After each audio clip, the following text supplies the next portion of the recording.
Hey everyone, welcome back to the channel.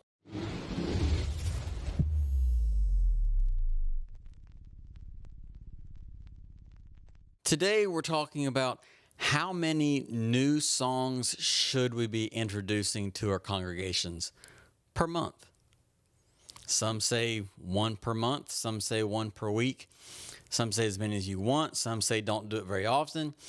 What is the best? What's the answer to that question? Well, it really, like everything else, it really does depend. It depends on your congregation.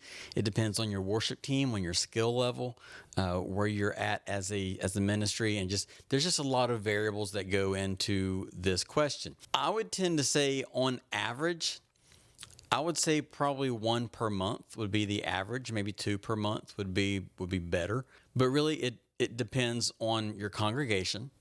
Are they are you guys more of an older congregation that really likes the stuff that was really popular when they were younger?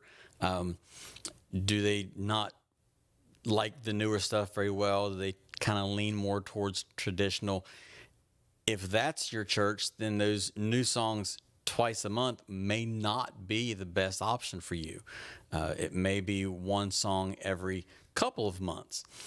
But if you're a congregation to where, a lot of times age doesn't really have anything to do with it, but sometimes it does.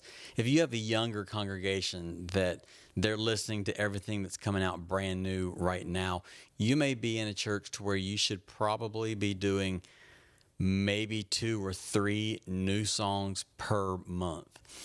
Because your congregation is constantly hearing new songs and you can introduce them quicker. But also, it depends upon the skill level of your team.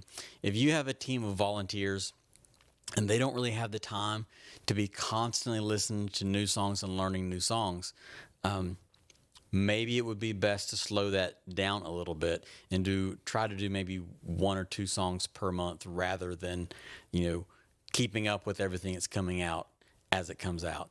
That's really difficult to do, especially if you're a volunteer and you're working a job and you're trying to volunteer on a team. And most of the time with a church of that size, they're volunteering in a lot of other ministries within the church as well. So their time is really limited when it comes to their practice time.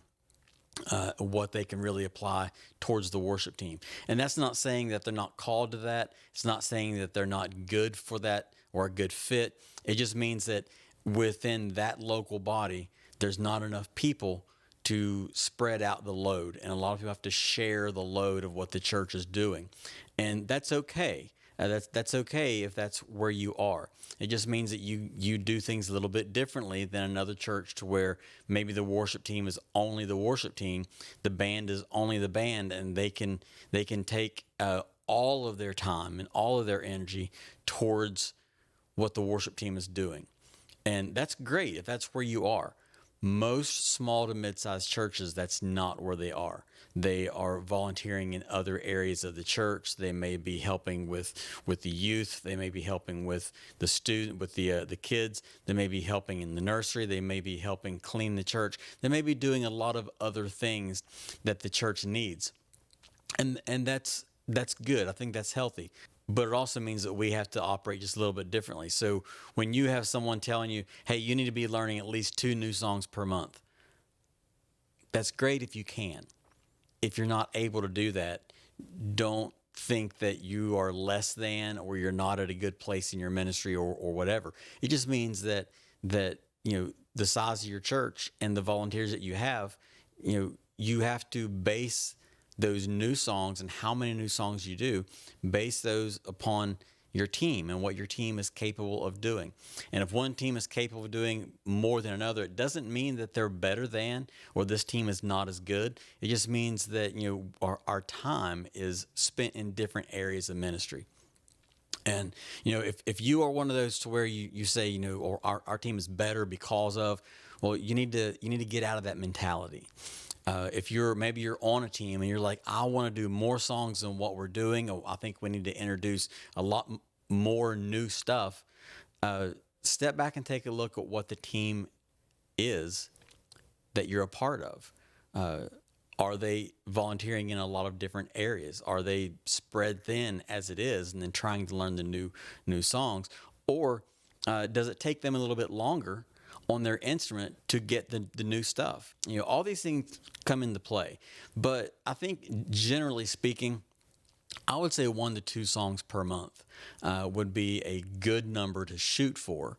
When we first started our current church, where we're at now with the Bridge, we didn't really do a whole lot of new songs at all because we wanted to pour into the team. We wanted to develop the culture. We wanted to develop our team and really become strong as a unit and get our foundation right. So we took a lot of the songs that they already knew, and of course we may do them a little bit differently than what they were already doing them. So we kind of made everything as if it already was brand new, even though the church wasn't new songs to the church, but we may have been doing them differently than what they have done them in the past. So we kind of treated everything as though it was new. So with us, it took us maybe a year to really start putting brand new stuff in because we wanted to get that good foundation to mesh together and play together and know one another before we really started bringing in brand new stuff. So now what we're trying to do after we've been there for a couple of years, currently we're in the Christmas season, the holiday season. So we have Thanksgiving coming up. And so we're focusing a little bit more on learning some Christmas music and doing things like that.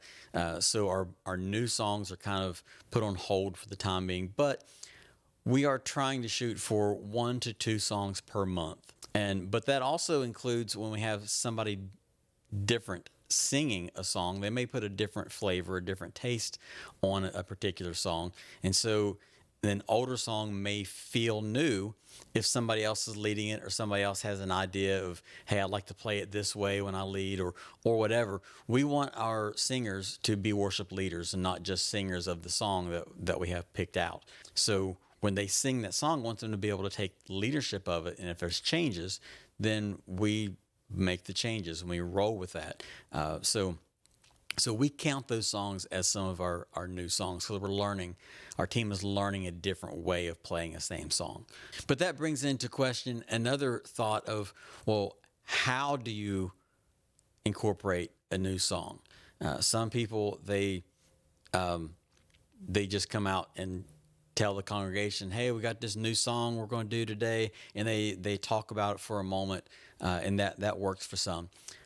For others, they just sandwich it between 2 known songs. So you start off with a song that everybody knows and they're singing along. Then you do this new song where people may not sing along quite as much because they're learning the song, they're listening to it, they're judging it. Do I like it? Do I want to sing with it? Is the words and the lyrics, is it biblical or is it true, or what is the song about? And then you come back with another known song that everybody already knows.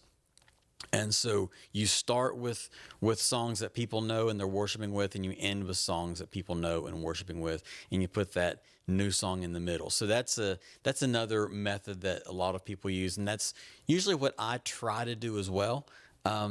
Unless we've been playing it a lot pre-service, we may do that as well before we actually do the song. We'll have it playing in-house. We'll have it playing pre-service and post-service where people are hearing it, but we haven't done it yet in worship. So when we do it that way, we can kind of slide it in where we want to because the people have already heard the song and they're already familiar with it just by being there in church and it playing pre-service or post-service. So guys, I hope this video has been a help to you. I hope it's been valuable. If it has, make sure you click the like button, hit the subscribe if you're not subscribed yet. Make sure you click the bell as well so you'll be notified when I upload new videos, and we'll see you guys next time. God bless.